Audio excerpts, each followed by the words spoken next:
Hey there, everybody. Pete Pardo here from Sea of Tranquility. Welcome to another episode of The Monsters Den. Tonight, we are going to rank the films of King Kong. Yes, there's 9 films we're going to be ranking here tonight. We've got in the co-captain's chairs, Mr. Chris Laszlo, the king, is with us. We got to talk about 2 kings tonight, right? Actually, 3. We've got Ralph Tamborra once again. Ralph, what's going on? From the Rock Fantasy Files. And the king of props, Mr. Jamie Laszlo. He's been captured already.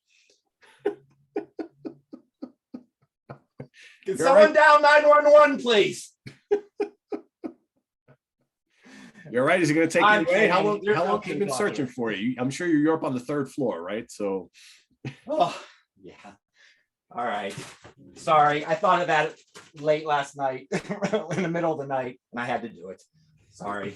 That's all right. You guys go ahead. I need to start up and go in my normal spot now. There you go. All right. So we've got 9 films, like I said. We've got props. We've got all sorts of stuff. So Mr. Laszlo, I'm going to have you start us off. Then we'll go to Ralph, then Jamie, then myself, and around and around we go till we get to number 1. What do you got for me? Okay, worst to best, right? Yes. Okay. I saw of these 9 Kong films, this was the only one that I sat through once. And I fucking hated it, and I never sat through it again.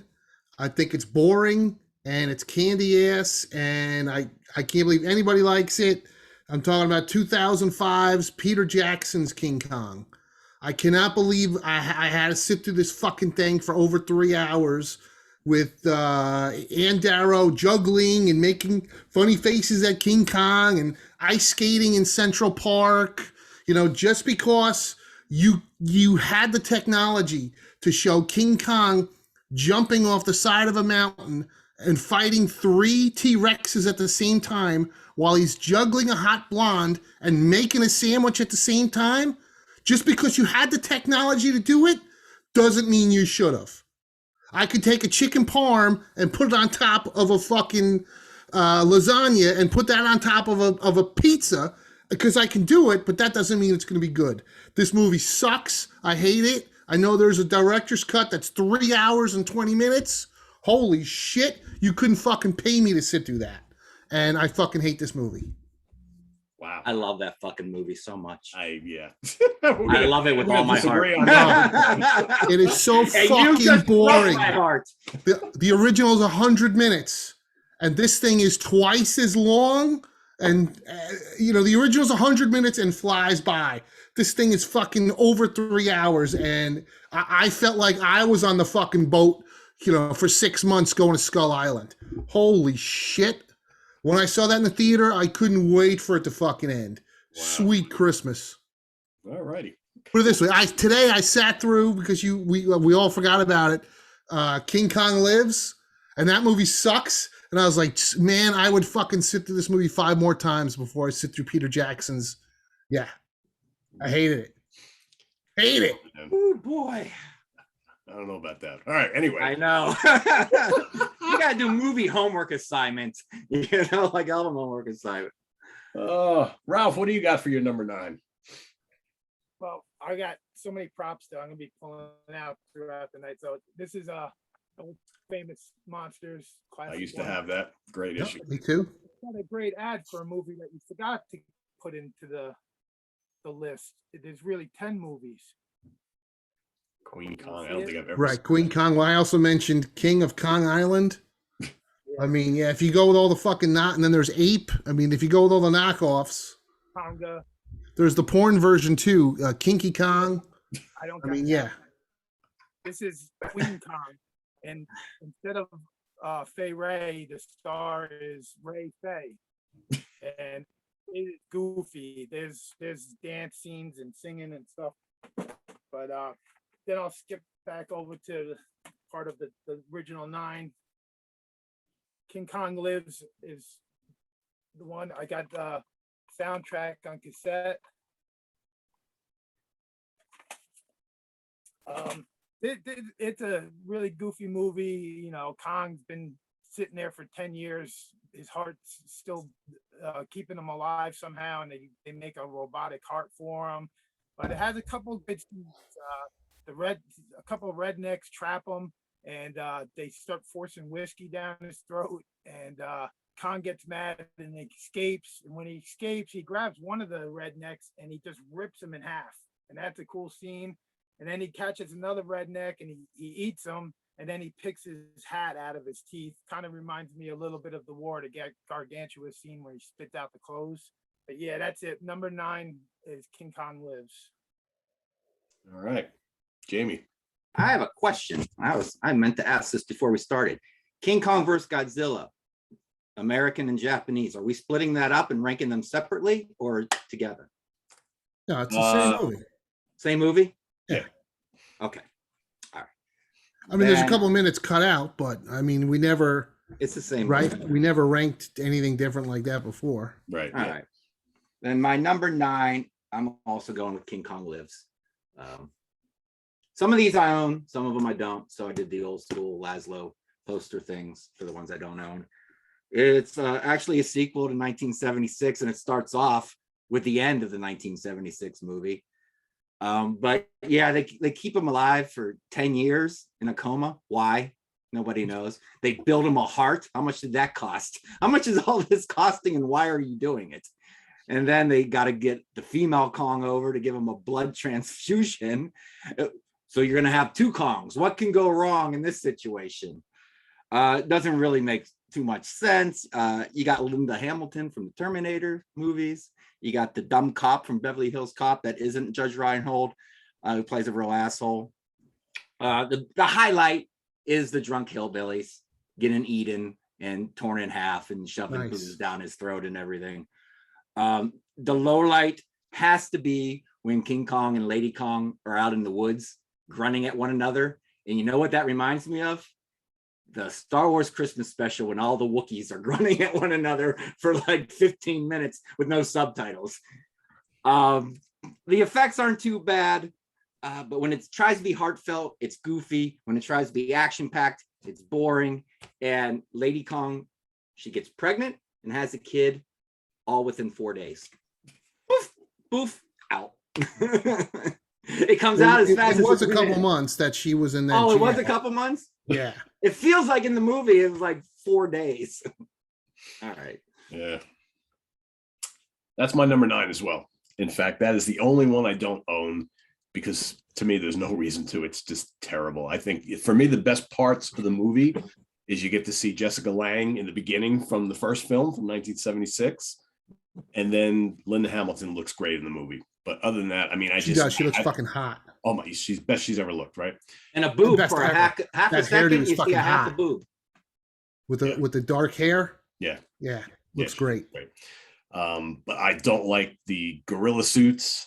I hate the fact that Kong is constantly like looking like he wants to cry or something, way too much emotion on his face. I don't know. Yeah, there are some cool little gory bits and things like that, but for the most part, it makes no sense. He just looks like a guy walking around, in a suit, and his arms aren't long enough. And that's what it was. Well, I know. Exactly. It was a guy in a suit. But at least when the Japanese did it, they made the arms long enough, right? So it looks That's like true. kind of like a gorilla. He's just walking around.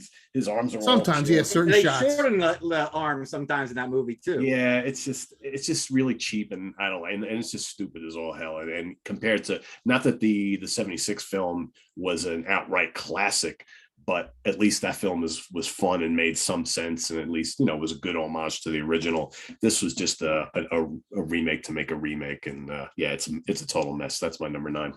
Back to Chris, number 8. All right, number 8, the newest one, Godzilla versus King Kong, 2021. I thought it looked great and it sounded great, but man, there was just a lot of annoying shit with the humans and the apes and fucking King Kong, like.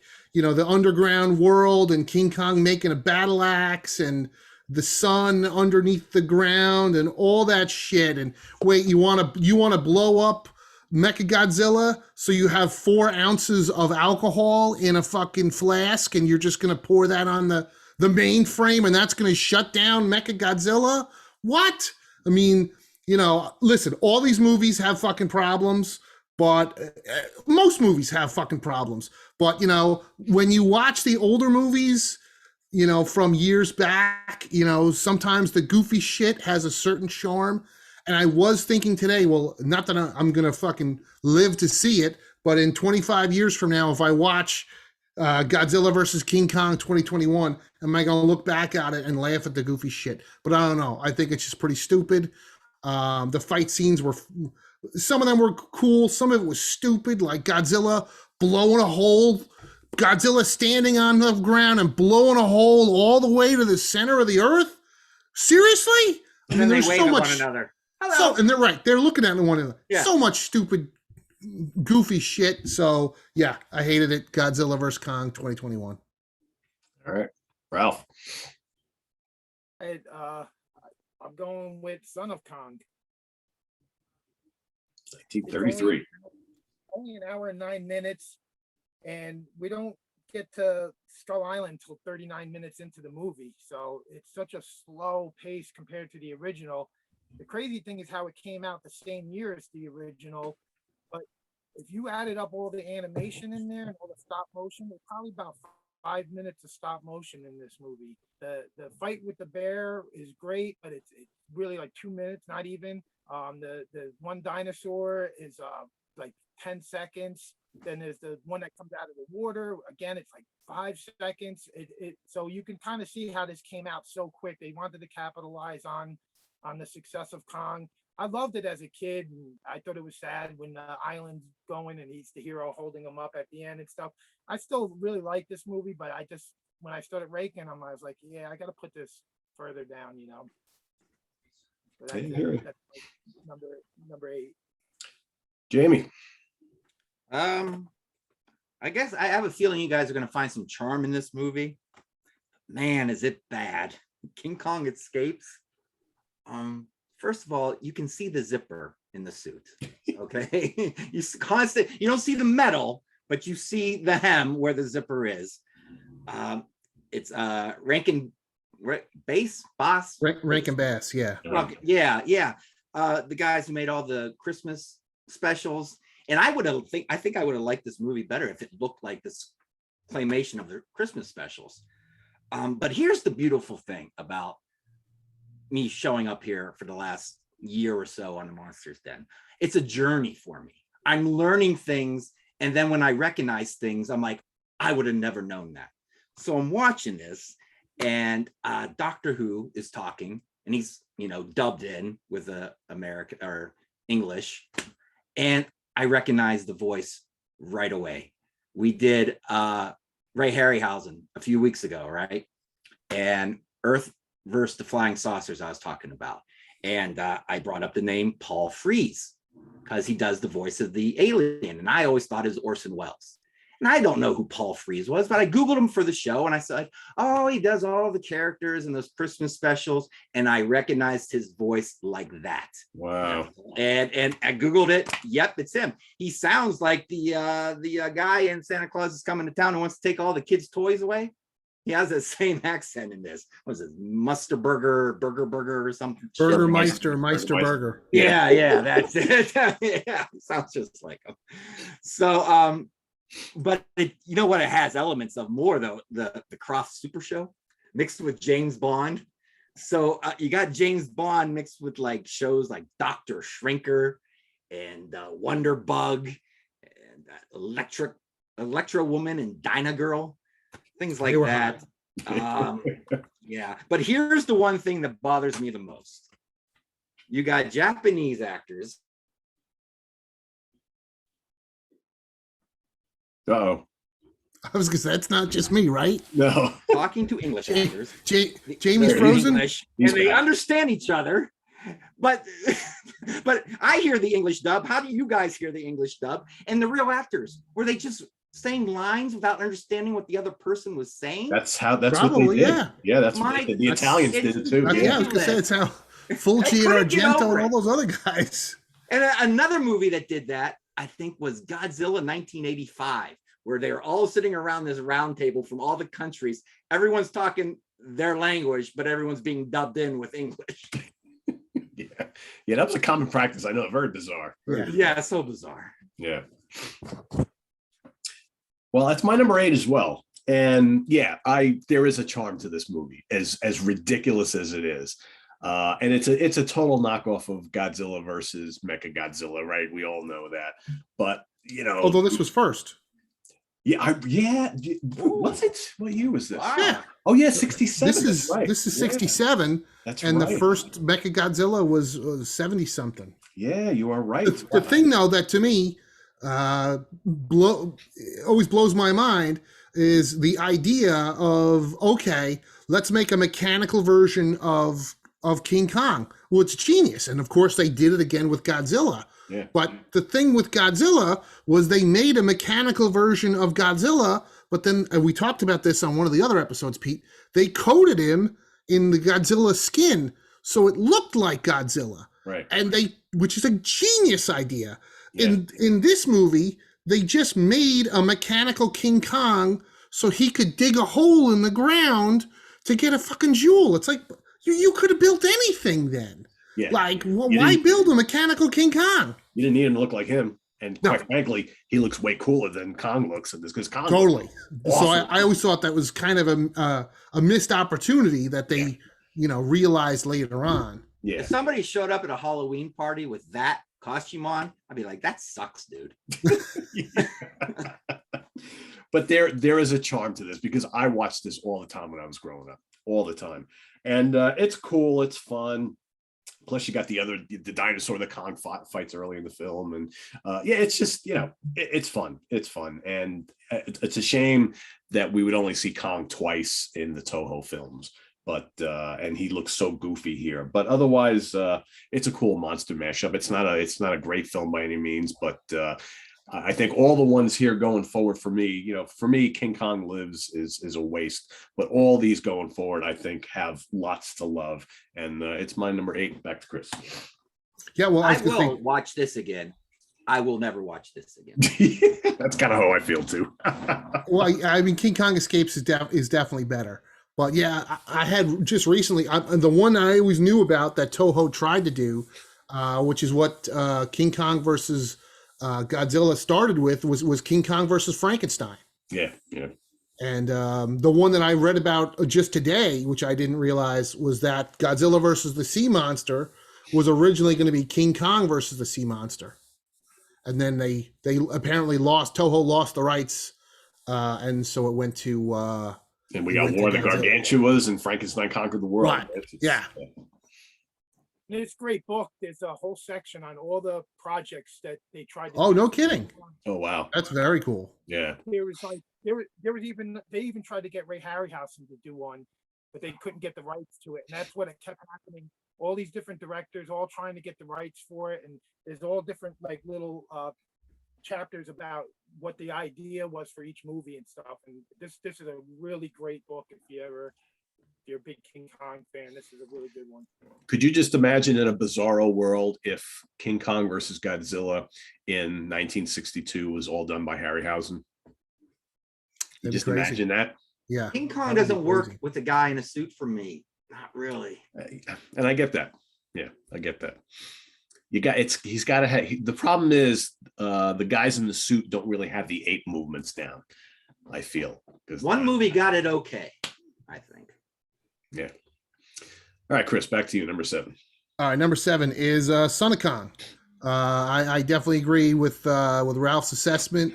It's really, if you really look at it, it's unbelievable that these guys made another movie and got it in theaters 9 months after the original release of King Kong. But yeah, when you watch Son of Kong, it looks like they didn't have enough money, and the story sucks because it feels like they rushed it, and that's exactly what happened. Well, here's what I don't get. How did they not have enough money? Kong made a shitload of cash. Right, but back then, It probably took longer to recoup. Back then, sequels really were not a thing. Yeah. Like it was later on, but also there was a mathematical equation back then, because they did it too with Planet of the Apes, that they always felt if we did a sequel, it's always going to be looked at as inferior, and we have to spend a big percentage less on the next one than we did on the original. So I assume somebody You know, somebody figured it out and was like, well, you know, whatever King Kong cost, you know, let's cut that by 70% and bang it out. And there's Son of Kong. But yeah, it's kind of boring. I mean, I watched both Kong and Son of Kong, and I hadn't seen either one in like 40 years. A couple months ago, and Son of Kong, yeah, was a drag. And I know you and I, Pete, talked about on one of the other episodes. Yeah, why the fuck would you kill Baby Kong at the end of the movie? And why would you destroy the whole island? I mean, holy shit! Like, no producer was like, "Hey guys, you know, we're killing the fucking golden goose here. Let's leave the island, leave the baby monkey, because we can come back in a couple of years and make another one. Exactly. We could make a King Kong movie where he's a menacing. good guy." I mean, it makes totally insane. Yeah. Well, it's just like you were saying about, like, they didn't think about the sequels back then. They didn't think of franchise. Like, now everything's a franchise. So they would have found, like, they would have kept things just because they might have a chance at making 5 more movies. Right. It's Totally. mind blowing to me because Kong was such a blockbuster. Yeah. So I get all that. And, you know, Ralph's point before is totally spot on. 9 months is not enough time for Willis O'Brien to do all the animation. That's why you got hardly anything right, in that film. Yeah, it's really mind blowing. Yeah, it's just, you know, I mean, I'll get to it a little bit more when I get to Son of Kong, but to me, it was just a complete wasted opportunity that could have been mega film. Oh yeah, could have been a great movie. Could have been. They could have banged out a whole bunch more, but yeah, somebody was thinking, let's one more and done, and we're out. Yeah. Were they in the mind frame back then where the monster has to die at the end all the time, though? Yes. Yeah, that was definitely a thing. Yes. Yep. But since he was a good monster, maybe they could have let him live. I mean, he wasn't like Dracula. He wasn't like Frankenstein or any of that kind of stuff. He wasn't even like King Kong. I mean, listen, King Kong killed a lot of fucking people. Yeah. In the original, this was a totally different scenario. I could see them in the writer's room or whatever pitching it. We'll destroy the whole island. It'll be a wonderful picture. And look what happened. Yeah. I mean, they probably banged the script. If they got from start to finish in 9 months, like, what did they write the script at lunch? Probably. Yeah. I mean, they must have just banged this thing out so fucking quick. Well, they spent probably most of the time writing the dialogue for Carl Denham because the whole movie's him. He's the whole movie. Just yapping. They had to pay a lot of money to get those monkeys to play that song. Remember that the monkeys do that little song? Yeah. Playing instruments. That's the best part, almost. All right, Ralph, back to you, number 7. All right. Godzilla versus Kong. I like this movie. I like that King Kong gets the axe with the back plate of a Godzilla. You know, I think he needed something extra to fight such an indestructible monster. Godzilla has too many weapons, you know, and the whole Hollow Earth concept. I liked it. If people are going to complain because it's hard to come up with a story behind how you're going to make it all work. So I thought it was kind of original. I thought it was kind of weird how they had the ships that like could fly around in the Hollow Earth. Like, they don't have that technology, but I got this another big guy here. Nice. I got the big Godzilla one like this too, but I just don't have no room to put him out like here. It's like Ralph is like in a phone booth with all his stuff. Is this a separate room than that Harryhausen room, or did you just move everything out and put the Godzilla? I pulled everything out. I pulled stuff out of the garage. I pulled stuff from all over the place. But they just announced that they're making a sequel to the Godzilla vs. Kong too. I don't know if you guys heard that, but I heard there was a sequel, but I didn't know what, like, if it's a Kong movie or a Godzilla movie or what the deal was. It's another Godzilla vs. Kong. Okay. I mean, they're probably going to team up and it'd be like tag team partnership, maybe. Probably all in Hollow Earth. Yeah. So Godzilla and Kong versus the monsters of Hollow Earth or something like that, probably, right? Yeah. Cool. I'll watch it. I'm a sucker for this stuff. Yeah. All right, Jamie, back to you. Well, you guys made me want to make a switcheroo and go to Son of Kong next, but I'll stick with what I'm doing here. I will go with King Kong versus Godzilla. Don't I have a thingamajig? I thought I had a thingamajig. Oh, anyways. Yeah, I don't like the way King Kong looks in this movie at all. His long snout and he's brown. But I do like, there you go. I do like the spin on it, how the TV people want their own creature to get ratings. You know, to start the story off, okay, I can roll with this. I like how they root for their monster when they're fighting. Come on, King Kong, you know, our team. The battle is okay.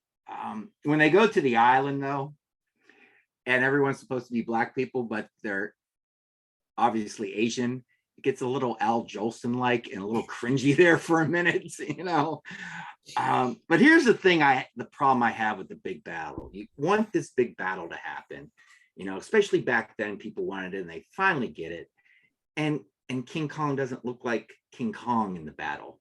It's kind of like if you went to go see Batman versus Superman, which isn't a great movie, but you want to see the two people fight each other and you want them to look like the characters.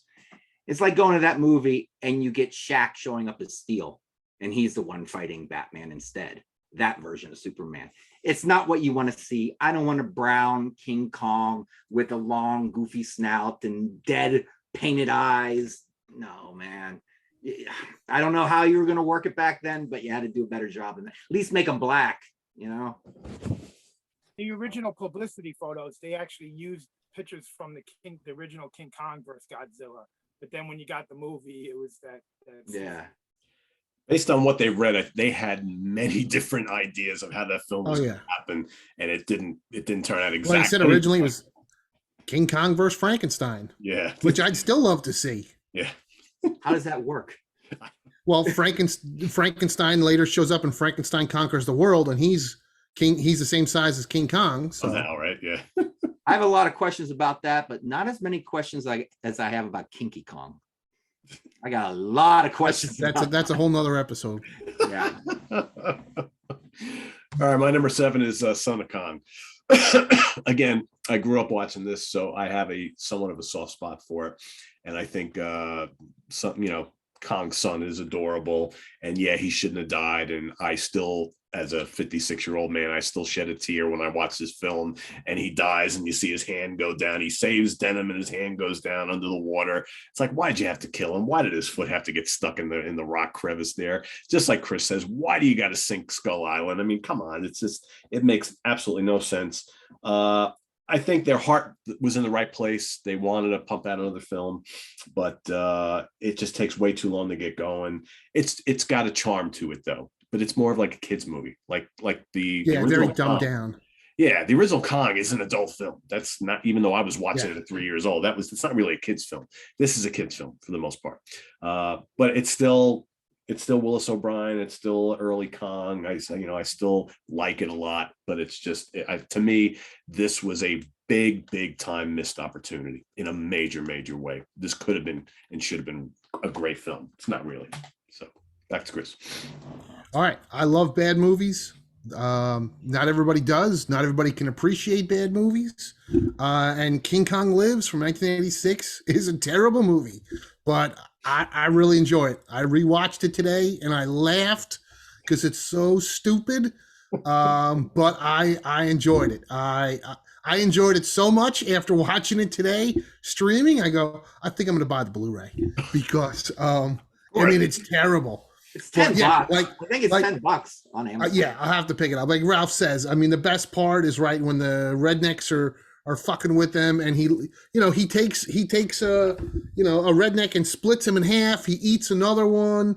I thought the suits were not terrible. I mean, technically, I think they look better than the Toho suits. But again, I like that the Toho suits look terrible. I thought the guy doing the in the suit did a pretty good job because he did a lot of walking on his hands and try to do the gorilla thing.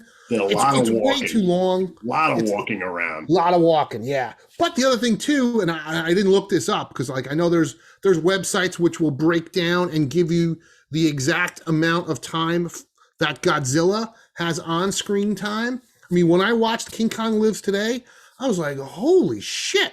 Like, there's a lot of monkey action. Yeah. Like, between the two Kongs, like I feel like there's a lot of on-screen monkey time, which you definitely don't get in some of the other ones. So yeah, I dug it, even though it's it is dull at times. It's way too long. Somebody should have cut out like 25 minutes. That movie should have been like 75 minutes. Boom, boom, boom, just get to it. Show a lot of Linda Hamilton and then as much monkey fighting as you could. But yeah, that's my pick. King Kong Lives. All right, Ralph, number 6. The part where Lady Kong is like tending to Kong's wound on his leg, and then he reaches around and grabs her ass. You catch that scene? That was So bad. So, and like Jamie said, when they're frolicking in the woods, I'm like, this is ridiculous. I go, this is as bad and as unromantic as that shit with that George Lucas did in, what was it? The Attack of the Clones with Anakin Skywalker and Queen, I'm a mumbler, whatever the fuck her name was. We're just lucky we didn't get a Kong boner scene because I was totally all throughout that film. Yeah. There is a scene where he's eating alligators, and they're clearly baby alligators. Oh, they're clearly babies. Yeah, it's like they didn't even try. No. Yeah, Chris, if you love bad movies, you'll love Queen Kong. I think I have it. I'll have to check. I might have it, Ralph. But I love Ape, which is another awful, King Kong ripoff, but fun. Yeah, you were talking about some of the other like that. This one was horrible. That King of the Lost World. That one I never saw. It's bad. That's not even like a fun bad. Is that? This has got like 10 different movies, but this says Sons of Kong, but it's all like white Giant gorilla films. Yeah. Oh, okay, gotcha. This is a separate show, like our Alien ripoff show we did. Oh, totally. Oh, yeah. You could do. Was it I've Bela seen none of Lugosi? Bela Lugosi meets a Brooklyn gorilla. Yeah. Oh yeah, I've heard of that. I will say, Chris, as wacky and bad as Ape is a ton of fun, and I think that's way more enjoyable than King Kong Lives any day. Yes, no, I would take that too. I would take that just for the part in the beginning when he fights. Oh, Mighty Peking Man is amazing. Great, yeah. That's a great one. All right, Ralph, what do you got for number 6? All right, number 6 is the 1976 one. So Rick Baker is the one in the suit in the original, and he pretty much created it. It's a different suit in King Kong Lives. The face doesn't move around as much. This is the part where King's blowing on Jessica Lange, and his face is blowing up like as he's blowing. So the special effects were really amazing when you compare it to like the Godzilla movies, for a guy in a suit. People can't watch this movie today because it's a guy in a suit, but at 6 years old, this was like such a big deal to me. I was already a King Kong fanatic, and then to get to see this in the theaters, I got a ton of props for this one. I got the creation of this movie on book. When I was 6 years old, my dad took me to the World Trade Center, and I still have my. You can see that in there. I can't tell. Yeah, that's very cool. That's my pennant from the 1976 on the World Trade Center. I got the poster here. I got a bunch of rubber toys from this time when I was a little kid. I got this guy. He's waving to you. Oh, the Jigglers. Yep. Yep, Jiggler. Then I got this guy. He's like a hard rubber plastic. He used to have a plane in his hand. He don't got it no more. And this guy, this is the one that used to have the plane, actually. He's another rubber, like, jiggly one. Surprised they still lasted all these years. I got my old Viewmaster. I don't know if you could see what's in there. Nice. Yeah. Nice. 76 King Kong. Let me see what else I got just for these I got. This is like Burger King glass. Oh, yeah. From 76. That's cool. Those are thin glasses too, so it's cool that they're still intact. Yeah, to be this old, I'm surprised that I still got them intact like this. I was gonna say, I hope you don't drink out of them. No, they go right back in the nice with all these glasses that I got. My dad would break all those when he did our dishwasher. I hear him break and he goes, shit. Yeah, my sister did the same. I had all the Star Wars and the King Kongs. And I rebought them all as an adult. Yeah. There's actually a local guy at a flea market who still carries all those glasses. Wow. You can get them cheap. Yeah. You find them at Tiller every now and again, and they're not too expensive. Usually like $15. But these Yeah. were like plastic cups Ooh. from 7-Eleven. 7-Eleven. That was big in the 70s. And then this is one last one. Nice. Yeah, so you know, it's disappointing when you rewatch these movies like that. King Kong, he only fights like a giant snake in this movie. Like the original, he's fighting different monsters, dinosaurs, and you got like way more going on in the other movies. They spend too much time on like the love story and stuff, but Jessica Lange's amazing to watch the whole time. She was so beautiful back then. And I still get that nostalgia feeling whenever I go back to this movie. It just brings me back to being a little kid and how excited I was seeing this in the theaters and having all the toys back then and the posters and stuff. And yeah, so that's it. That's my number 6. All right. Jamie. Well, I'm going with Son of Kong. We're on 6. You guys said pretty much everything. Feels Rush. They did say, if you can't make it bigger, make it funnier. Yeah. And that's what they tried to do. The Son of Kong, though, he does some goofy facial expressions.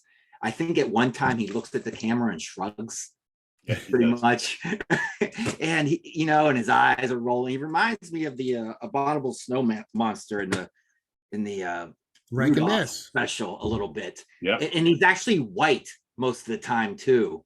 You know, you can tell it was rushed. I do like that Carl Denham is being sued because, you know, in the beginning, and he's got to run away from all the lawsuits. That's kind of cool. But, you know, like you guys, they had to kill him. I mean, the whole time he's feeling bad. He's like, I killed his father. I feel guilty. And then he shows up and he's dead too. Dude, stay away from the Kong family, mate. Yep. I just noticed, cool Rom shirt, by the way. Hey. Very cool.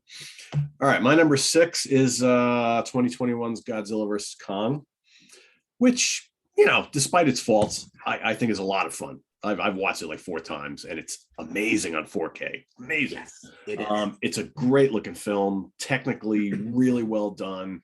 I mean, I agree with Chris. Still too much human bullshit that we don't care about in the film, and there are a lot of plot things going on here that make absolutely no sense at all. But I think the fights between the two are really cool. You know, we debated what was going to happen in this movie for months before it came out, and it was exactly as we thought was going to happen. They're going to fight it out through half the movie, and then all of a sudden, Mecha-Godzilla is going to show up because we all saw him in that quick little trailer second right at the end, and then they're going to team up to defeat Mecha-Godzilla. So there was really no surprise there throughout the whole movie. But I thought it was well done, and quite frankly, I like the fact that they kind of pretty much gave Godzilla the win in this film, because that's really the only way it can happen. I love Kong just like anybody else, but this is Godzilla we're talking about. So that scene between the two where he's basically kicking Kong's ass and Kong is near death and he lets him live, but he basically says, I'm the man here, right? And you got to say you know it. And Kong is like, yeah, okay. You know? And I thought Kong said Martha. Maybe he said Martha, yeah. But the fact that it had to happen, and it did. And I think you now at the end of the film, you know, there's a respect there, because in the end of the film, you know, Mecha-Godzilla has been, you know, beaten up on the big G, and Kong's got the weapon, and he does the final blow on Mecha-Godzilla. So now there's this respect there. But, you know, now we got Kong down below in Hollow Earth, and Godzilla's up top. Where that's all going to lead to, I don't know. But, you know, I mean, Ralph said something interesting before. You know, this whole Hollow Earth thing has been done before in literature for ages, right? I mean, these are books from years and years and years and years ago that they never did anything with. So in a weird way, it's kind of cool that all these years later, we're finally getting some Hollow Earth, something in the film. So I don't know. I'm interested to see where it goes. It's weird. It's goofy, but I don't know. I still think it's fun. So it's my number 6. Why would we like not know about these giant monsters unless they were like in a place like a Hollow Earth coming out? You know, it makes sense that that's why they were hidden all these years, you know? Yeah, could be. We'll see where they go. All right, Chris, what do you got? King Kong, 1976. It's has its moments, but it's way too long. They spent way too long getting to the island, way too much on the humans. Like, I don't understand. Like, didn't they realize that if the movie's shorter, especially back then, if the movie's shorter, they can get more screenings in a day, therefore you make more money. And if the movie cost X amount of dollars, like if you cut down shooting all these extra scenes with Jessica Lange and what's his name with the big beard and Charles Grodin, your movie would be cheaper. I mean, they spent a shit ton of money on that giant mechanical monkey, which is in the movie for what, like a third of a second? That's where half the budget went to. They spent a fortune on that giant robotic Kong.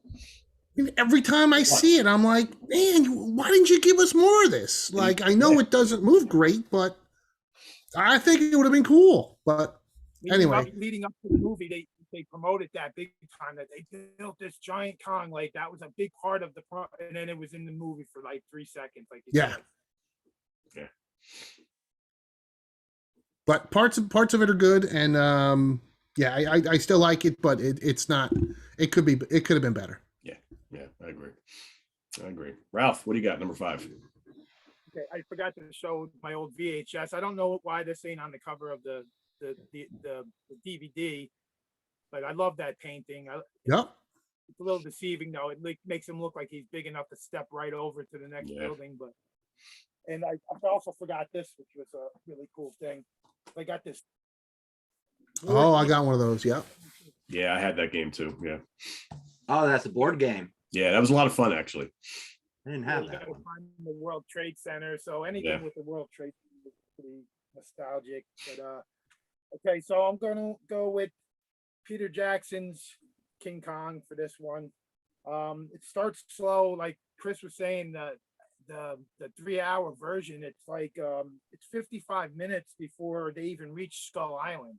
But I like how it's a period piece and it's showing the old New York City back then, and there's a lot of time put into the build-up of it all. And when you finally do get to see Kong, first when they see the natives are really cool looking. They're scary looking, and they present Naomi Watts to Kong. That is so cool how she gets lowered down. And when Kong comes out and you finally get to see him and she lets out that scream, I think it's one of the greatest screams ever in a movie. It's just like a blood-curdling scream. I love it. There's a lot of dinosaurs in there. I love that he fights not 1 but 3 T-Rexes. I thought that was great. I love like how he's holding on to her the whole time and he's got to fight them and how they fell down into the vines and everything. The worst scene in the movie, which was actually like a cool scene, it was the Brontosaurus stampede. It was a great idea and it looked good most of the time, but then when they showed Adrian Brody and Jack Black running between the legs, it looked so bad. Like everything looked really amazing for the CGI. A little too ambitious, I think. Yeah, I agree. Yeah. They look like they're running in place and their legs, and it's just too much going on. The Raptors are trying to. It was a great concept. It just didn't seem to work. That was the only time that whenever I see that scene, I'm just like, oh, it's so disappointing. But does that look worse on 4K? Or did like 4K bring out the flaws more in that? I haven't watched it on my 4K TV yet, so I don't know. I heard it does, but I haven't compared it. Yeah, I have the same Blu-ray that Ralph has. I got this whole book on the making of that movie too. Another big book all about this making of this movie. I got some cool props also for this movie. Here's a Kong skull. Get the Kong thing on the bottom. Let me see what else I got just for this one. I got this big one. That's pretty badass. Yeah. Yeah, he's really cool, detailed. What is that, Ralph? What is that? Like a 18 inch? How tall is that one? He's about a foot. Is that the McFarlane one? No, here's the McFarlane one from the original King Kong. Yeah, that one's worth a lot. Yeah, that's beautiful. Yeah. I got one of those. Yeah, they have some that they released with the most recent film, but I may have to get one because I don't really have a Kong figure, and I need one. Yeah, that's good too. Yeah. Steve Keeler's got all the pinball machines, but you got this one. I never saw that one. Pinball. Yeah, look at that. That's cool. Ralph is Propzilla tonight. Or Toyzilla, I don't know. I got a King Kong scrapbook, and it's got like all these Kong stickers from that era. And I mean, I got like every time I would buy these Fruit Loops just because King Kong was on it. I got Kellogg's ones, it's cornflakes. I don't even eat cornflakes, but I see King Kong on it. Wow. Is the cereal still? Oh no, they're flattened. Okay. Yeah. No, I cut the box. I can't fit them in the. I can't keep. I got too much crap. I can't keep everything like that. But yeah, I got in this. There's Burger King bags. It's just filled with stuff. So basically, Ralph, if it had King Kong on it, you were buying it. There's a popcorn, Orville Redenbacher's popcorn. His Butterfinger, the wrapper. Here's the King Kong lotto ticket. Remember they had lotto tickets? Wow. I do not remember. Here's even a poster. Here's a poster for the lotto tickets. I ripped it down off a bar one time. I was at a bar and I seen it hanging up. But yeah, I thought for sure this was going to be the one that I won millions of dollars on because I was such a devoted Kong fanatic. Oh, also in this book is Got an Elio's pizza box in there too, Ralph. Or anything that had Kong on it back then. But this Trading is like cards? the 70s King Kong cards.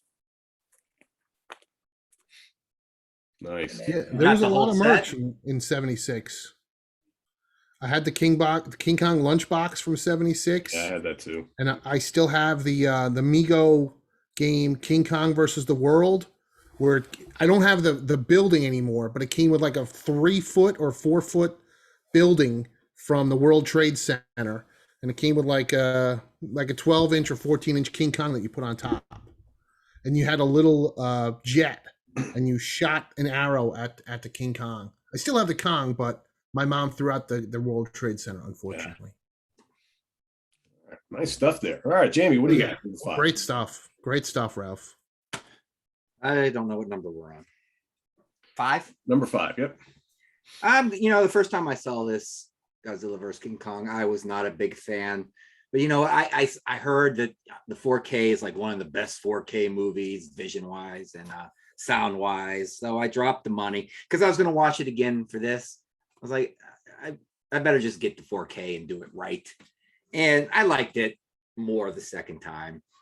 Here's the thing, another thing, since I've been doing these Monster Den episodes, I used to judge horror movies kind of the same way I would like Citizen Kane and Schindler's List, on an even plateau. Well, maybe not perfectly even, but more even than it should be. And I'm learning you just can't do that. Yeah. You got to take these for what they are on their own merit. So I'm like, the battle scenes are cool. It sounds beautiful. I got 7.1 set up in here. It sounds great. It looks great. What am I going to complain about? Well, 2 things. The Stranger Things girl, the Judas Priest kid, and the conspiracy theory guy. Cut them right out. I'd like to see this movie with them just taken right out. You saved you half an hour right there. Yep. Yeah. And yeah, Hollow Earth. The thing is, Pete, you said it's been in literature for a long, long time. That's in literature. You read it, and in your brain, you're trying to vision it, and you're looking at it the way, maybe the best way it would look to you. But when it's on screen, it looks ridiculous. There's a sun in the middle of the sun would have to be further away than what the crest of the earth is. It just doesn't. And then, like you're saying, blowing holes and waving, and King Kong's coming up to Earth like within 4 minutes. He just climbed right up, like it's 2 stories, and it doesn't make any sense to me, and it bothers me the whole time. But I do believe this: 10, 20 years from now, you're going to have hollow earthers walking around. They're going to, there is a hollow earth, and they'll have their own website, and they'll all be talking to one another and telling us how stupid we are. So yeah. You're probably right. You're probably right. Yeah, that's probably true. Yeah. All right. King Kong 76 is my number 5. Yeah, it's not a great film. It's got its moments, though. I think Rick Baker's Kong suit looks great. Good facial expressions. I think the final scene where he's getting, ravaged by bullets on top of the Trade Center is pretty shocking to see. To see King Kong decimated like that, it's kind of sad. Jessica Lange has never looked better. I mean, honestly, you take her out of this film, it sucks. Yeah, it does. I agree with Ralph. There should have been more dinosaurs here. I mean, you get the one big fat fake looking snake. That's it.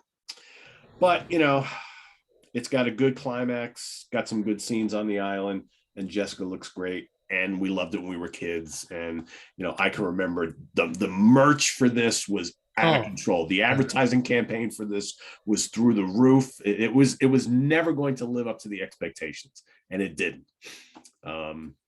And I just remember, because I was 10 when this came out, and my parents had to take me to see this in the theater. And at one point, my mother looked over. It's like, this is kind of bloody for you, isn't it? Because the ending, I mean, he's getting ravaged all over the place. And I was like, all right, I was more sad for Kong than worried about the blood. But yeah, that's my number 5. Not a classic, but fun. It holds up well. All right, Chris, number 4. Number 4. I think this is the best of the modern King Kong movies. Kong on Skull Island. I liked it. I thought it was tight and it was action packed and it looked good. I liked that it was set in the 70s.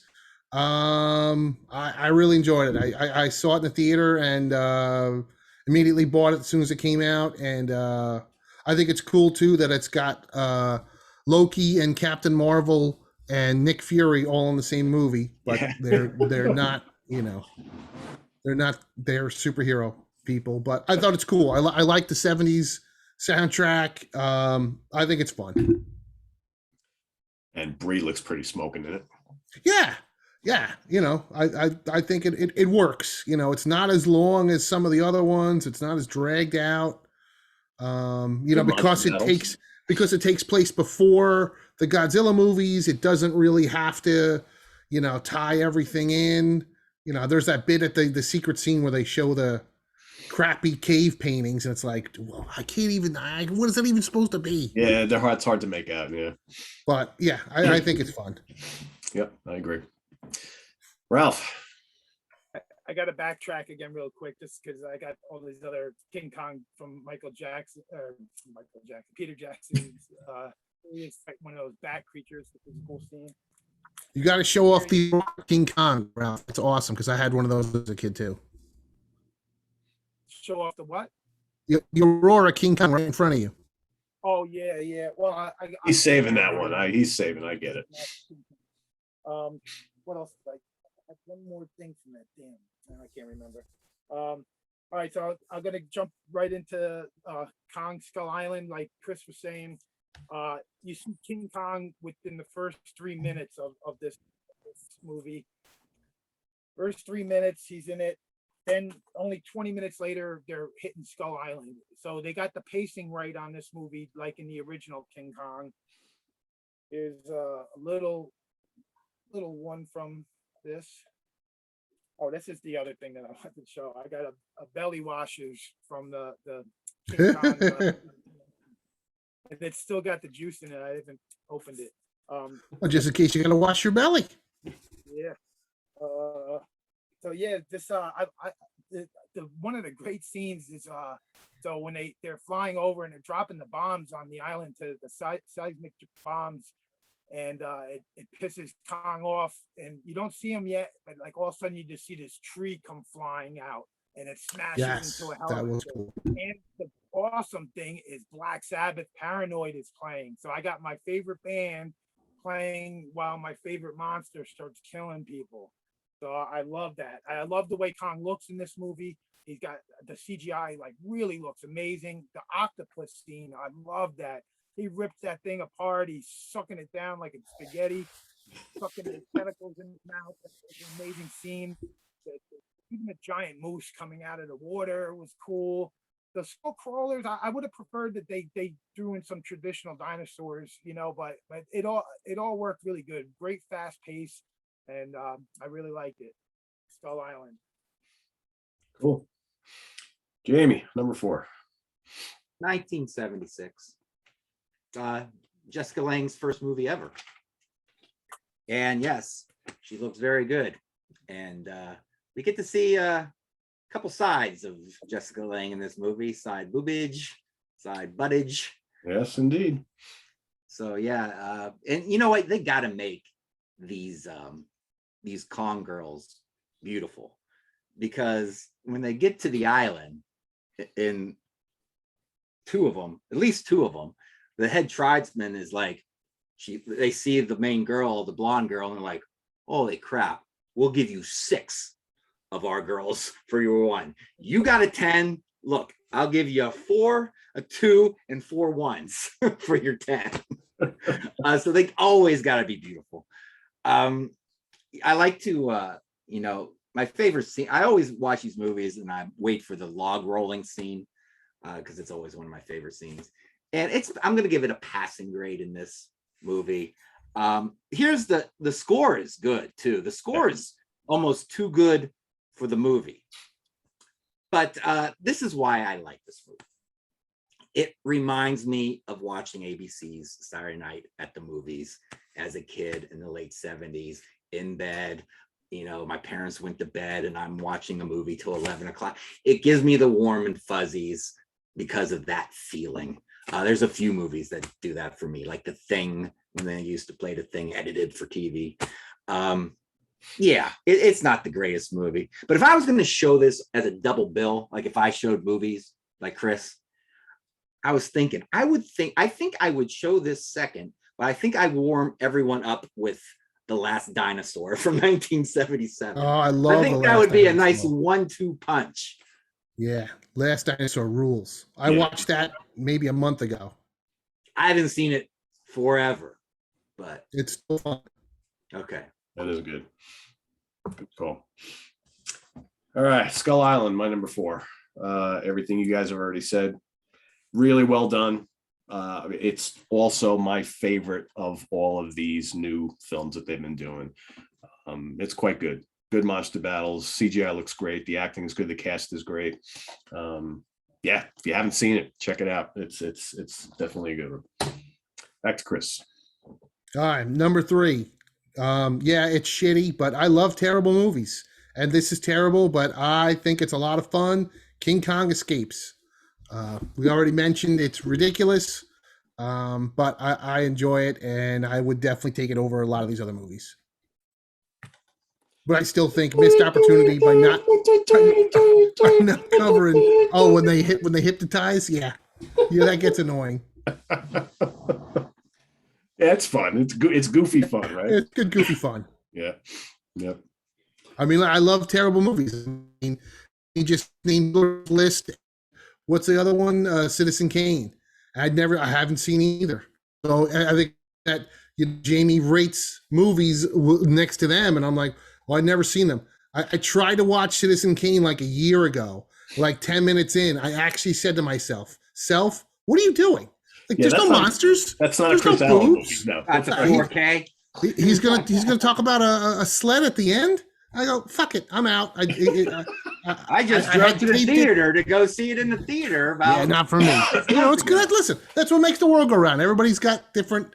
But I would sit through King Kong Escapes 10 times before trying to watch Schindler's List or King Kong Escapes or plenty of other movies. But that's me. I always say I like trash. I like boobs and blood and monsters. There you go. Okay. All right, Ralph, number 3.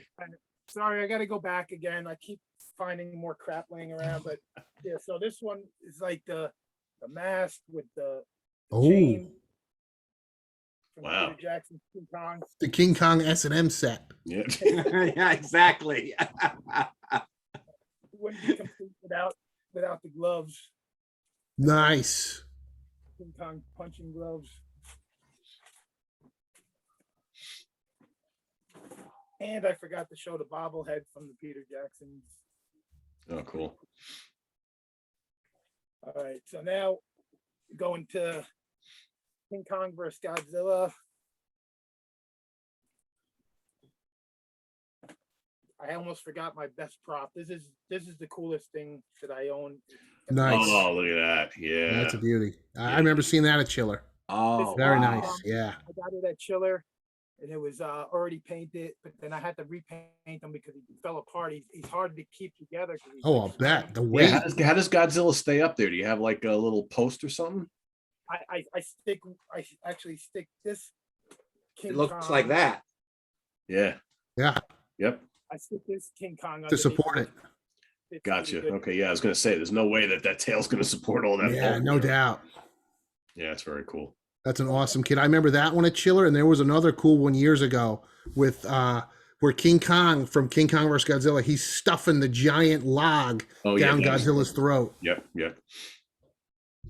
Very cool. Yeah, I love King Kong vs. Godzilla. As a kid, my brother was always more of a Godzilla person, not more than me, but like when it came to King Kong vs. Godzilla, if we ever did, well, you guys did the episode on Godzilla, I'd have to take up the whole episode pulling out shit. I got more Godzilla crap than King Kong crap, just because there's so many more things to collect with Godzilla. Yeah. And I didn't bring any of the Godzilla stuff out really. Oh, except for one, I bring this guy out because he's like from that like era. There you Nice. go. But so yeah, this movie, me and my brother used to argue at the end of the movie who won. And I would say, King Kong won. He's swimming away at the end. And he's like, yeah, but Godzilla can breathe underwater and he's living underwater. And I said, well, he's chicken of the sea then. And he's staying there as a coward, And we would go back and forth. And then there was rumors for years that in the Japanese version, it was Godzilla swimming away and not King Kong. But that turned out to be false. Well, and you know where that originated from was Famous Monsters. Yeah. I mean, it's unbelievable the shit that they used to get away with back then. But yeah, it was printed in Famous At least that's where I heard it as a kid. Yeah, yeah. And I thought it was true because, hey, it's got to be true if Forey Ackerman is talking about it. Yep. Yeah. Yeah. Mr. Ackerman was starting all that stuff, right? Yeah. Yep. But like Jamie was saying earlier, when they get to the island and the natives are just all these Japanese people painted brown with afros, like I'm waiting for the cancel culture to put an end to that showing of King Kong versus Godzilla just for that, Yeah. If they were white Don't speak people, about it too American much. people, not Asian, man. There was no Oh, black actors in Japan at the time, so Yeah, it was just crazy. around. But then there's the octopus scene was amazing. Like when it first comes out and it's going and the natives are throwing spears at it and fire, trying to fight that giant octopus. It's a real octopus and it looks great. Yeah. But then when King Kong starts fighting with it, it looks like it's wrapped in cellophane or something. Yeah. They tried to make it tiny looking and it's so friggin' ridiculous looking. And King Kong's costume, he looks like an undead ape. He's got like these white zombie glazed over eyes. He does it's so goofy looking, the costume. And oh yeah, I got some this is so Mr. Godzilla, he played him like the first like 12 movies or whatever. Yeah. And he plays Godzilla in this movie, King Kong versus Godzilla. But then in King Kong Escapes, he plays King Kong in that movie. And I think it looks way better. You guys are making fun of how King Kong Escapes looks. He looks more ape-like. I like his big sharp teeth and stuff, but he's got more of a bulky upper body and he moves better, I think. He moves more ape-like. I think he did a way better job in the costume. And I like the costume better in King Kong Escapes. But yeah, I got a couple other autographs from guys that were, I forget like which movies exactly they're in, but at Chiller Theater, all these guys that were in any of the Godzilla and King Kong movies, I got their autographs. This guy, he just died. Yeah, he just died like 2 weeks ago. Yeah. And I might as well just pull this one out. This is Linda Miller for the next one that I'll be talking Oh, yeah, about. there we go. King Kong. But yeah, so that's King Kong versus Godzilla is my pick for that one. All right.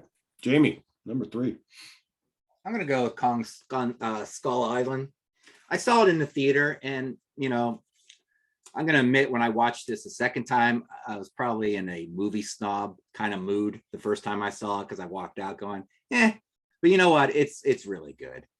The one little drawback, and probably just for me, is that it's not the real King Kong story. It's like a parallel universe, so it doesn't feel like Kong to me. But that's just me. Other than that, you guys said it's short, to the point. It's almost like Jurassic Park 3. Short, action, to the point, over. Things I like about it. Helicopters, the tall spider when it comes down and starts stabbing people. The gassy graveyard with the skull crawlers is cool.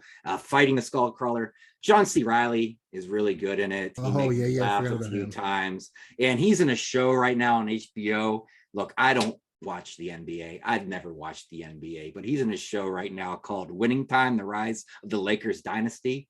And if you like the 70s, this show is for you. They actually make it grainy at times, like it's the 70s, and they give it the film pops and things and the look of everyone, and it's funny. There's a lot of sex in it.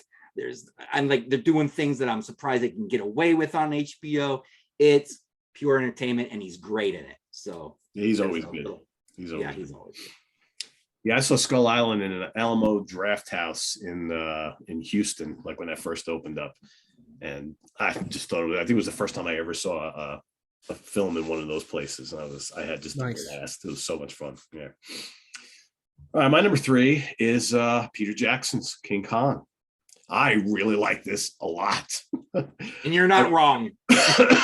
Well, I mean, but I've no, you're not. I mean, listen, if you like it, that's awesome. This film is very polarizing to a lot of people, and I'll tell you why. I know exactly why.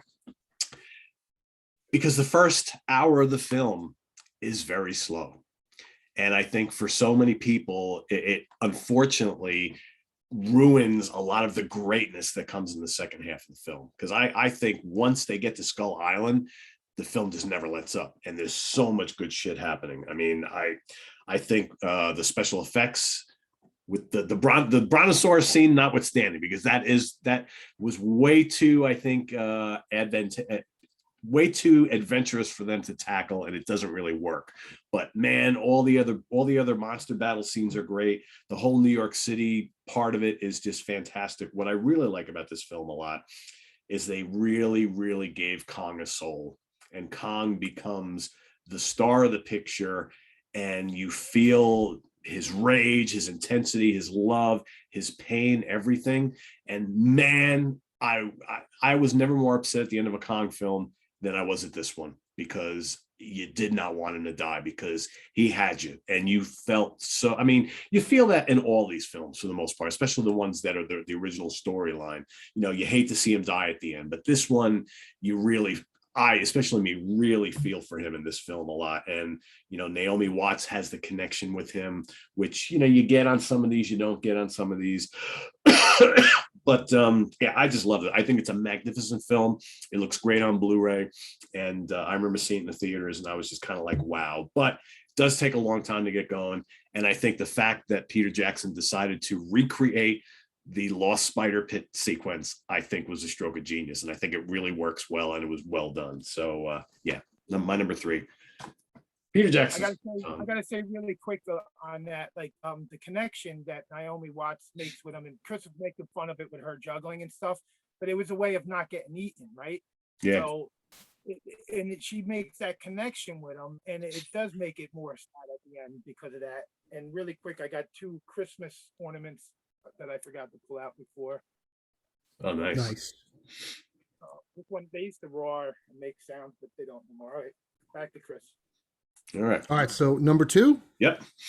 All right, number 2, the original King Kong, 1933. I hadn't seen this for like 40 years because I do not own multiple copies of King Kong. I watched it as a kid. I guess I was busy for like 40 years. And I watched it, I don't know, about a year ago on the big screen of my garage. And I was completely shocked, because I guess, and I know we talked about this on another episode, Pete, I guess, I'd only ever seen it off TV. and I didn't realize as a kid that it was cut. So, I mean, in the beginning of the movie, when Fay Ray is walking around on the boat and she's got these nipple hard-ons and they're poking through her shirt, and I'm like, and they're not even trying to cover it up. I'm like, holy shit. I'm like, I don't remember this as a kid, and then later on the island, or when King Kong's like stepping on people, and I'm like, I don't remember this. And then there's that close-up shot of the giant mechanical monkey head. He's chewing people, and I'm like, I totally don't remember this. I mean, yep, that's it. So, I mean, I was completely blown away, and I was like, holy shit, as soon as this comes out on 4K, I got to buy this, because this is, I enjoyed it as a kid. I just, didn't watch it much. I mean, hell, there's a lot of the Universal movies I haven't seen in fucking years and years. But yeah, watching King Kong again, it looked gorgeous, and with all this extra footage, and the pacing is great. A million things can be said about it, but this fully uncut version just blew me away. Yes, indeed. Ralph, number 2. Hey, I'm going with King Kong Escapes. Nice. Like I was saying before, I love the Kong suit. I love that Mr. Godzilla is playing him, and the evil creator of Mecha-Kong, he looks like a Japanese Dracula. You get those fucked up bottom teeth, Yeah. And I love the scene where Kong fights the Gorgosaurus and he whips his ass. I got something I wanted to pull out here. It's like a refugee from Hammer's The Seven Vampires, right, Chris? Yeah, totally. I don't know how good you're going to be able to see this, but in '96, I tried to do a drawing of Monster Island, and I tried to add all the monsters. Wow, that's crazy, Ralph. Yeah. It took a long time. That's awesome. Up in this corner here, I got Mecha-Kong versus Mecha-Godzilla. Nice. See that? There's Kong in the background. Yep. That's awesome. That's cool. Got all the Gamma creatures there too. I see. Yeah, I had to throw. It's not just Toho. It was all the Gamma and Toho. Oh yeah. See, I see Gyron there on the bottom. That's awesome, Ralph. Which I guess we're gonna have to rank the Gamma films at some point. Oh, does that mean I gotta watch that Gamma the Invincible? What was that one with the kids? The little kid one from the 2000s. What's that? Oh, that was the last one they did, right? Yeah, the last one was fucking terrible. Yeah. The Guardian of the Universe one though was really cool. No, the 3 from the 90s are awesome. Yeah. Anyway, not to derail the conversation. I was just put that into rotation. That's a whole nother monster, whole nother license. Yep. Cool. Good choice. Wow, interesting pick for number 2. All right, Jamie, what do you got? I'm going with the Peter Jackson at number 2, and I keep the J cards. Always keep the J cards. Good man, Jamie. Hold on to them. They don't take up that much room. No, they're very thin. And they got all the information on the back, the runtime and everything like that. I only get rid of them if the slipcase is exactly the same as the case. Don't do it. No, you got to keep them, Pete. You'll regret it one day. I mean, this I'll keep because it's different. Pete, and these go up in value, some of them. Yeah, people buy just the slip cards. And if you don't have that slip I've been card, keeping them all. Anyways. You got to let me know how that looks on 4K, Jamie. This is my first 4K I ever bought. When I bought a 4K player, this is the first movie I ever bought. And I was amazed at what it looks like. It was like my first time doing heroin. I've been chasing the buzz ever since. Every 4K I get, I think, is it going to be as good as this? Some of them are, like the Lord of the Rings. Some of them are disappointments. But I remember I was so blown away. I got my old DVD of this movie and put it in, and I thought my TV was broken. I thought something was wrong. It looked so bad. Wow. But yeah, this is, my favorite parts are the city lights, how clear it is. Yeah, but I love this movie. When I heard that Peter Jackson was doing a remake of King Kong, my hopes were pretty high. And most of the time when my hopes are pretty high, I get let down. I didn't get let down with this one at all. It's 3 hours long. It flies by for me. I don't think people, I'm surprised no one brought this up. The ice skating scene. People like I did. ice. Oh, you did? Totally ridiculous. Just like the juggling and making funny laughs and giggling with King It Kong. lasts for 90 And seconds. the ice skating. I watched it today and counted 90 seconds in a 3-hour movie. Yeah, I get it. It's a little hokey. It's but really hokey. They didn't get that many date Wow. nights in, Chris. They needed one little date night. Jeez. and fighting the three, I don't think they're T-Rexes. They're called Vastatosaurus, Vastatosaurus Rex, something like that. Allosaurus, You know, Tyrannosaurus, Vatasaurus, yeah, some kind of but when he's saurus. fighting them and he's like dropping Naomi Watts and catching her on the foot, I can't take my eyes off it. Then they're stuck in the vines and the T-Rex or whatever the fuck it is, is trying to chew her and he's swinging back and forth. And then Peter Jackson is one of us. He's a geek, so he borrows some lines from the original. He borrows when King Kong kills the last dinosaur, the T-Rex type thing. He does the old, is it dead? Like in the original. So he stuck to it. He did a lot of the last line in the movie. Twas the beauty that killed the beast. He keeps them the same, but I found this interesting. So in the original movie, the guy's like, a woman on a boat. I don't like it, and I don't think that would fly with a 2005 audience, but he kept it in. And how he did it was, what's his name? Chandler, the guy from Friday Night Lights, the actor. He's an actor in the movie too. He says it to Naomi Watts, but they're filming and he's saying it as they film as part of the movie. Then he has to apologize for saying it. I added some lines there. I spiced up your movie. And they're like, you shouldn't have done that. What do you know? So yeah, I like how they did that. The ending is great when he falls. It's real quick and kind of heartbreaking. Yeah, it's a 4-star movie to me, not even on the scale of horror movie, just movie. Yeah. The one thing, I was never crazy about the casting of Adrian Brody in the film. He's not to me, he's not really leading man guy. I don't know. He always brings a little class to a movie. He does. He's got a different style about him. I don't know. I question Jack Black being it, especially in 2005 when he did no serious roles. I think he's all right in it. He's decent as that actor Snake. Chandler guy that he mentioned. He's the only actor from that movie that's also in the newer movies. He's part of the right. Yeah, he's in both. Yeah. What the hell is his name? I can't remember. Isn't it Kyle something? Yeah, Kyle Chandler. Yeah, Kyle something. Yeah, I forgot about that. All right, my number 2. When they were on the boat, did anybody notice that they had a cage that said Rat Monkey?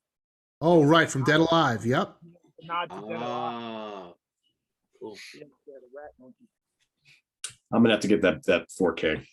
You've convinced me. Yeah. All right. I'm not convinced. I'm not getting it. I know you are, Chris. I know. All right, number 2 for me has got to be King Kong versus Godzilla. I mean, I grew up with this movie. There's like a handful of films that I have seen more than any other films, like by far. This is one of them.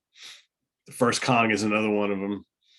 Abbott and Costello Meet Frankenstein is another one of them. I mean, I've watched these movies over and over and over and over and over again throughout I've probably seen this 300 times in my life, maybe more. I don't even know. There was a point where I would watch it when it was on TV, and then I bought the VHS, then I bought the DVD, now I got the Blu-ray. I watch them whenever I want, and it's hokey. It doesn't make a hell of a lot of sense, but I don't care. It's so much fun. The battle scenes are great. Yeah, King Kong looks like shit. Even Godzilla's costume doesn't look great in this film. It looks okay. I think the scenes where they use the little puppets of them fighting off in the distance, horrible.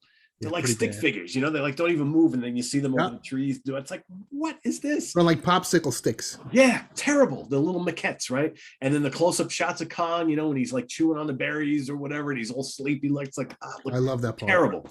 But one of the great scenes is with the train. going through the mountains, and Godzilla shows up, right? When Great he's stuff. coming towards the train, like over the hills, Yeah. it's kind of creepy. It totally is. And that's the weird thing Yeah. about this movie, because there are some parts of the movie that are really serious and dark, and that some are just completely silly. So it's kind of like this weird mix of humor and serious monster flick stuff. But I love it. I love it, as hokey as it is. And could it have been better? Sure. But I take it just the way it is. I don't care. It's just interesting how this was the third film in the Godzilla franchise. It's just kind of strange, because you look at the film that it comes after, Godzilla Raids Again, which is nothing like this at all. And that's actually a very underrated movie, in my opinion. But yeah, that's my number 2. Chris, what do you got? All right. My number 1, it's my all-time. I'm with Ralph's brother. It's my all-time favorite Godzilla movie, and I am a bigger Godzilla fan than a Kong fan. So my favorite is what Pete just had in his hand, King Kong vs. Godzilla. Like Pete said, I've seen it. I couldn't tell you how many times. Owned it on every format, and now I have it twice on Blu-ray. And I don't know if I'll rebuy every Godzilla in 4K, but I will certainly buy a remastered version of King Kong vs. Godzilla in 4K, because I love it. My favorite part of Thanksgiving every year as a kid was the day after Thanksgiving, and watching Godzilla movies, and they always ran King Kong vs. Godzilla on Godzilla Day, not on King Kong Day, and the Thanksgiving leftovers. Yeah. So yeah, I just love it. It's my favorite of both franchises. And it's funny. Remember when we were, Chris, you guys might remember this. Growing up, there was always the discussion amongst the Godzilla fans, and even like when we were, getting into our 20s and stuff, of what the best Godzilla films were. And you had the folks who always argued that Godzilla versus the Thing, or Godzilla versus Mothra, for the first film, was the best Godzilla movie ever made. First movie notwithstanding. And then you had the people like, yeah, technically probably yes, but I still like King Kong versus Godzilla better, right? 100%. Those are my favorite 2, but could be just more for nostalgia reasons. King Kong vs. Godzilla is number 1. I always thought Destroy All Monsters was the one that everybody, instead of Godzilla versus the Thing. Because they had all the monsters in it, so I always thought that was. But I think when we all got old enough to realize that they were all only in the movie for such a short period of time, they're barely in it. It's really not that great a movie when you think about it. It's like 5 minutes of monster time. It's not a lot. Whereas I really think King Kong vs. Godzilla has a really good ratio of sprinkling in the action throughout. I love when Godzilla gets drunk on the berries and passes out. I love when King Kong and Godzilla are fighting with that giant pagoda Japanese house in front of them, and they're smashing through it. I love when King Kong is trying to jam that big log down Godzilla's throat. I mean, it's just it's a lot of fun. I mean, a couple things, like all of a sudden King Kong conducting electricity. All right, we got to let it go. My brother hated that. My brother used to say it was like a performance enhancer, like he was taking a drug to fight. Right. All of a sudden he juiced up. And it's worth bringing up the American version with Eric Carter coming in as the news guy. Oh, sure. Oh, he's I love when he shows so dry. The brain, all of a sudden Godzilla's brain is like a marble, but Kong has such a bigger brain. I have the dinosaur book. I don't have it out, but I have that dinosaur book that he pulls out for a reference of what Godzilla is, and he shows a Stegosaurus, and there's like an Allosaurus on the cover. He said it was a mix between the two. That's awesome. Yeah, too funny. All right, Ralph, number 1. All right, of course, number 1 is King Kong, the original, but I got to go backwards again because I see leftover props. Yeah, I got this cool metal box set. It came with Mighty Joe Young and Son of Kong, and it has like postcards in it and stuff. But going back to the 76 King Kong, this is the bank from 1976. Yeah, I remember that. Nice. Yep, remember that. Well, I got that out. I got this piggy bank from Universal Studios, and I went to Universal Studios with my dad in '96. He was supposed to go with my uncle, and they he canceled, so I got to go with him. So then for me and my dad, in '96, his picture of me and Kong. That's whole thing awesome. burned. This whole thing Yeah. burned. Unfortunately. Did you ever ride the ride they had down there? Yeah, Yeah, I Is that did it still too. there? Probably not. no, No, well, like Ralph said, burned it burnt down. Oh, I couldn't hear. There's Okay. another one. There's a newer one for like Peter Jackson's one, but I think that's in California. But so a couple more quick props from like the Skull Island and the newer King Kong. There's a couple more of them guys. So I got a bunch of shirts too that I figured I'd show really quick. I don't know if you can see that one. Nice. That's funny. King Bong, they should tour with Bongzilla. Yeah, right. This is a cool Frazetta. When I went to the Frazetta Museum in the Poconos, Oh, right, with the girl. Yep. if she's holding the guy, or she's actually holding the little ape. That's awesome. I went to the King Kong on Broadway play. Very cool. Yeah, I heard that was good. I wanted to see that. What did Kong look like on stage? Cool. It was pretty cool. I mean, it was a great special effect. The whole thing with the singing and dancing was kind of ridiculous, but we went on like Valentine's Day, me and my wife, and I was glad to catch it before it left. I got a mug here. I got like the play bills and stuff like that, but I didn't pull them out. Another quick shirt. So yeah, I'm gonna be going a little crazy here with props and shit here. Here's a novelization of the original King Kong. This is from the 70s, this book. Here's another big book, like all artwork in it and stuff. This is pretty old too. Now this book I should have pulled out for the Skull Island. This is a book that came out years before, and they basically got a lot of their ideas from this book. It's kind of like a big graphic novel, but if you look through this book, the story's different, but so many of the elements, it shows Kong's family getting slaughtered by dinosaurs and stuff, and how he became the last of his kind, and all the skulls all over the place. But there's some other old books. This is a prequel to the King Kong vs. Godzilla. These are graphic novels Yeah, I that remember this. prequels that lead right up to it. This one Chris Allo probably owns. Kong on Planet of the Apes. Oh, yeah, yeah. I got a lot more Kong comic books, but I didn't bust them all out because it's just out of control. Ralph, do you have the Doc Savage on Skull Island book? I don't think so. You I don't need to know. get it. It's really good. It's really good. I tried to grab them every time I went to the comic book store. I grabbed whatever King Kong ones. I got a pile of them. I should have dug them all out.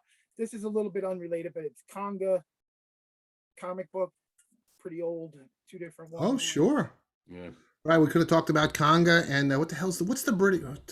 Wasn't there another one too? British one was Konga. Here's a graphic novel for Peter Jackson's one. Here's a magazine souvenir from King Kong vs. Godzilla. Here's an old Monsters Times. This had posters in it. I could have pulled out, but I had enough background stuff. Monster Times was very cool. This one had a big pullout of King Kong vs. Godzilla in it. Old Cult Times magazine.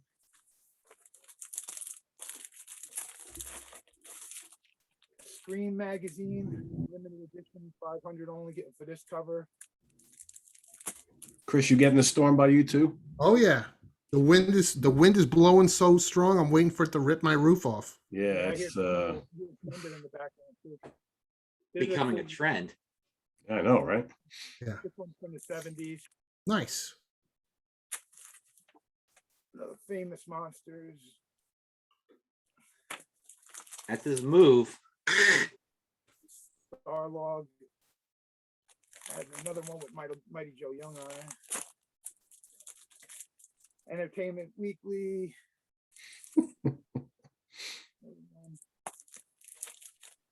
Horror Biz. And this one I forgot to show there in the Ray Harryhausen one. Oh, nice. Scarlet Street. This one had a big interview with Fay Ray before she died. He lived a long time, man. She did. Yeah, I think she's 96. I had read that they Peter Jackson wanted her to utter the final line in the movie, but she died while they were in pre-production. Yeah. I got That's the Fay- first thing he should have 96. filmed, man. Yeah. Fay There you Ray's go. autograph. Oh Nice. wow. Rank the three blondes: Fay Ray, Naomi Watts, and Jessica Lange. That's hard. Yeah, it is hard. That's a tough one. Yeah. Here's some more Christmas ornaments. Here's some snow globes. I thought those were salt and pepper shakers. Here's another snow globe. He's coming out of the snow globe on top. Pretty cool. Nice. Any of them ice skating in there? Here's some King Kong Mhm. goo. Like it's just some goo in there. Here's King Kong shot glass from like the Empire State Building. He's gonna save that Aurora model for last, Chris. I see that. It's some more King Kong. This is from the Confrontation Universal Studios. This is like a King Kong like hologram in the glass thing. Every time I would be down by the Empire State Building, all the gift shops around there, they have so many of these different. King Kong from- Interesting. Do they still sell King Kong stuff down there? Actually, if you go to Empire State Building today, they got a room on a certain floor where Kong is like his hands coming through and his big head in there. I got to go back because it's like Wow. a whole new attraction they got there. Here's a picture frame that I got from Universal Studios, and I got an old picture of my old dog that used to be named Kong. Here's another little one from a gift shop down in the city. Here's another one. I'm glad I don't like King Kong that much because man, it's There's a a lot to slippery buy. slope. King Kong pencil from the city. Here's another King Kong toy. This is a recent toy, but it's of the old King Kong. This is a cool little flip book. People want to know how the stop motion works, pretty much. Shit, doesn't work good. You flip through it and it's like A cartoon, yeah. 1.5 second movie. this is the rarest thing I have. It's so in the 60s they had this King Kong cartoon. Oh yeah. And this is a toy that I can't find any information on it. I think it was actually like it was something that wasn't officially even released. It's like a prototype. It's got the little kid on his shoulder, but I've looked it up every now and again trying to find any information I can find on it. But super rare. Nice. They did a King Kong board game from that cartoon series. Oh yeah, I didn't see that. It's Yeah. the Roar kit.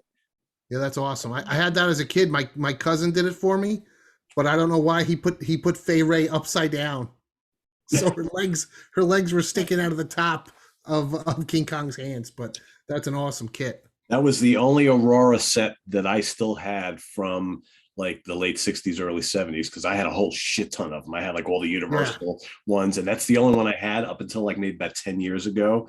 And we moved into this house, and for some reason I left it on a shelf I still had it all these years, and I still had it I put it in the garage on a shelf, and it accidentally got knocked over and it broke into a million pieces. And I was like, oh man, stupid me. I shouldn't have never left it there to begin with. But I had the same thing happen with the Dracula and the Frankenstein, the Wolfman. They all came off and they all smashed. Yeah. I got so many of them, and a bunch of them I won't even put together because all the other old ones fell apart. But I got a Rodin one and the Ghidra one, and they're like in pieces. I got a Gamera one like that. Yeah. There's Nice. the Barbie doll. Oh, I remember that. Yep. This is like an Aurora kit. The King Kong and Thronester. I Yeah. never put it together. Yeah, I guess that's it. All right.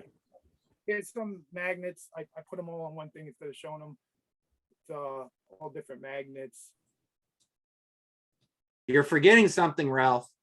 What am I forgetting? I know you got a tattoo. Oh yeah, I got the tattoo. Yeah. And here's another drawing that I did of King Kong back in the day. Oh, nice. Nice. So yeah, I think that's it. I'm gonna after it's over with, I'm gonna find all this crap that I said. Quick, get on eBay because there's something else. I know it. Well, thanks for sharing all that, Ralph. Very cool. Yeah, So that's awesome, Ralph. Skull, another gorilla skull. Oh, here's some King Kong playing cards. Yeah. So after all that, Ralph, you got to tell us why the original film means that much to you. Oh yeah, I forgot he didn't. All right. So yeah, it's for one, it's the most groundbreaking movie of its time. I mean, when you look back at movies from back then, the special effects were never that special. People didn't know what the hell they were seeing when they seen this movie. Like there was stop motion before this, but not many people seen it. It wasn't like everybody went to the theater back in the before the 30s. So when they seen this movie, they didn't know what they were seeing. And not only is it a great horror or monster movie, it's also one of the great action movies. It's an adventure movie. It hits on so many different levels.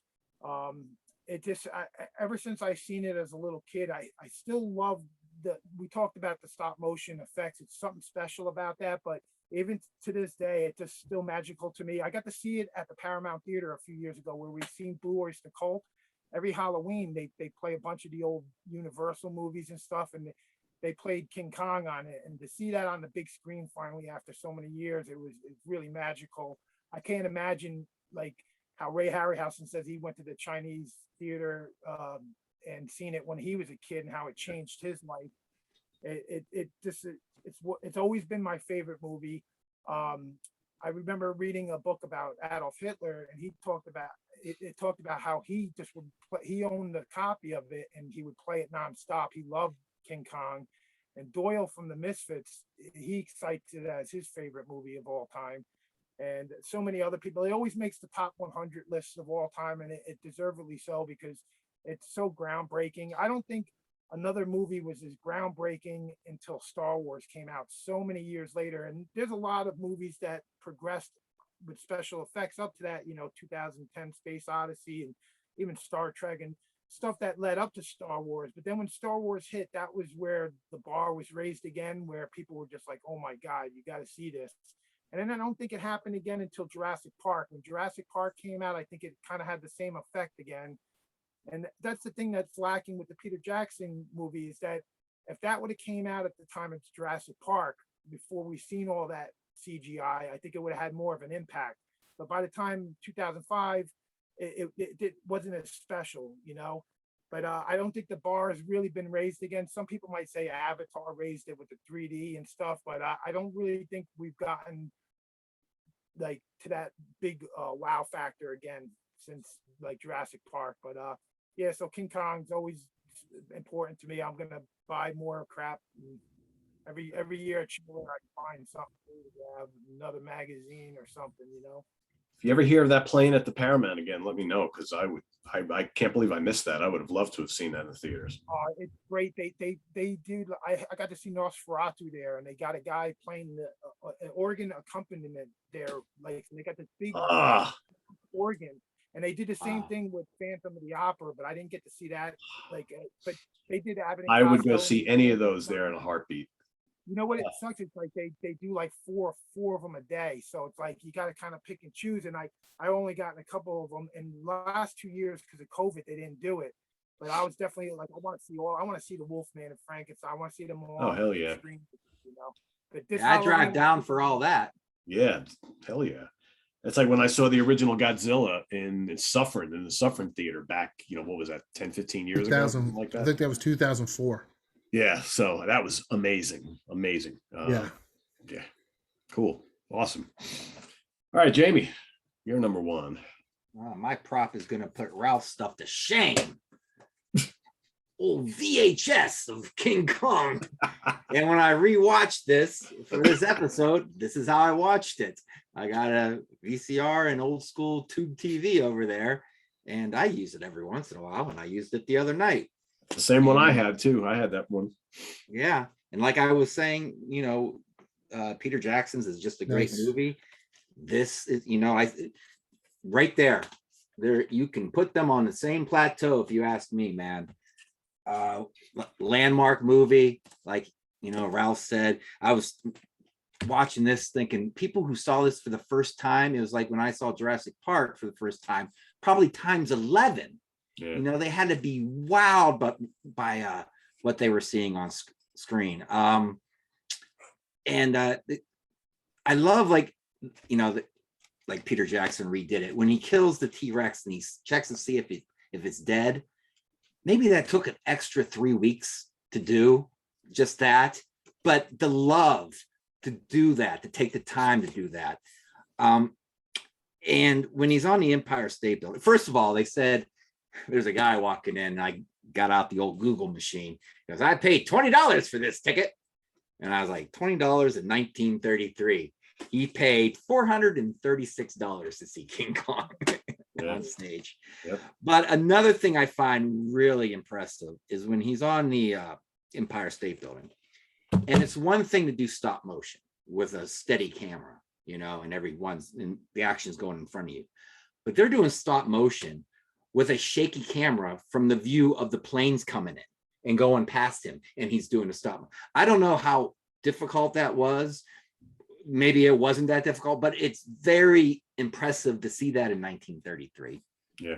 You know, and another scene that's very impressive, the log rolling scene, when you take into account that they did that in 1933, it might be the most impressive to me scene in the history of movies. I was watching it again today, and taking into account 1933, I was just wowed by it.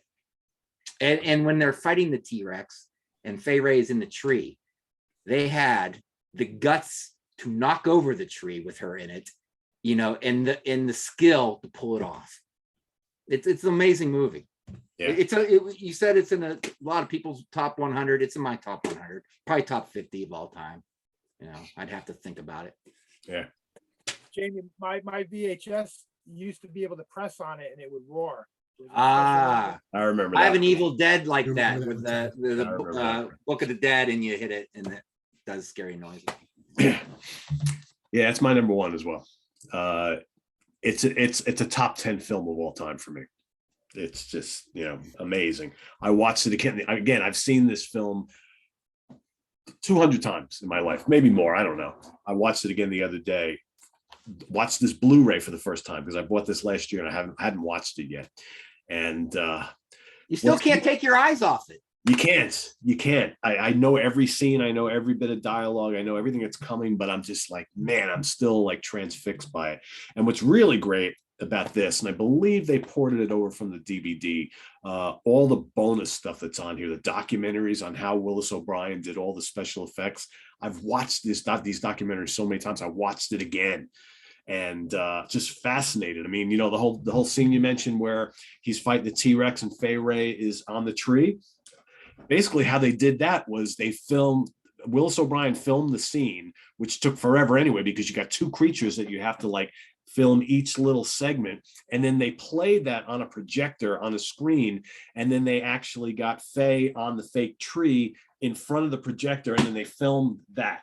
So basically they're filming her in front of the projector and getting the whole sequence with all the like painted on shrubbery and trees that's on like a plate of glass. It's amazing to watch like what they did, the lengths that they went to make this film. And you look at it and it looks so lush and gorgeous and it's so intricate. I mean, it just took forever. It took months. And it's on 4K, Aloe? No, it's not. But I am sure this is out out of of any print. movie out. Yeah, the I Blu-ray is know. the most recent one, but it's pricey.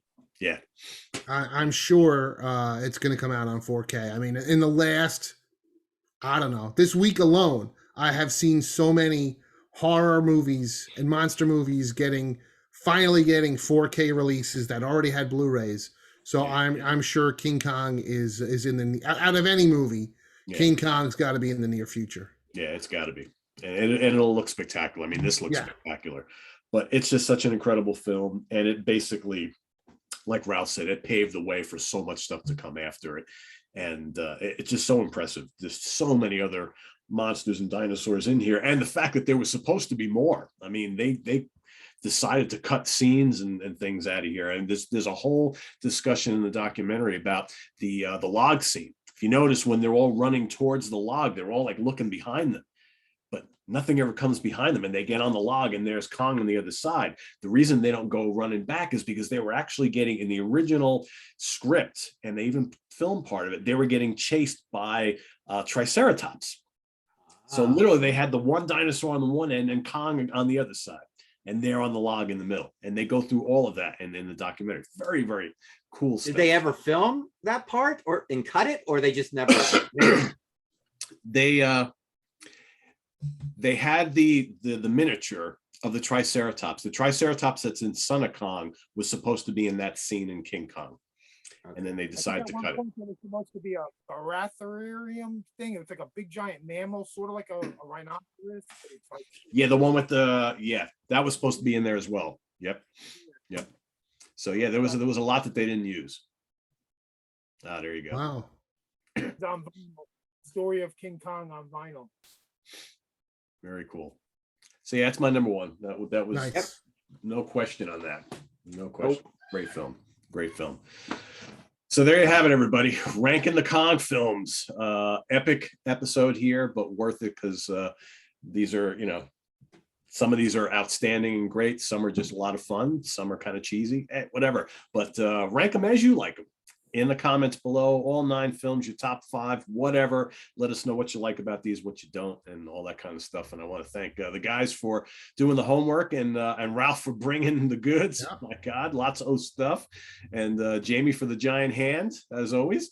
So thanks for watching, everybody. Visit us on the web at www.seaoftranquility.org. We're on Facebook. We're on Twitter. Of course, we're here on YouTube all the damn time. See you all tomorrow morning for another Feel Good Songs for Spring episode, as well as a Friday morning at the Funhouse with Martin Popoff.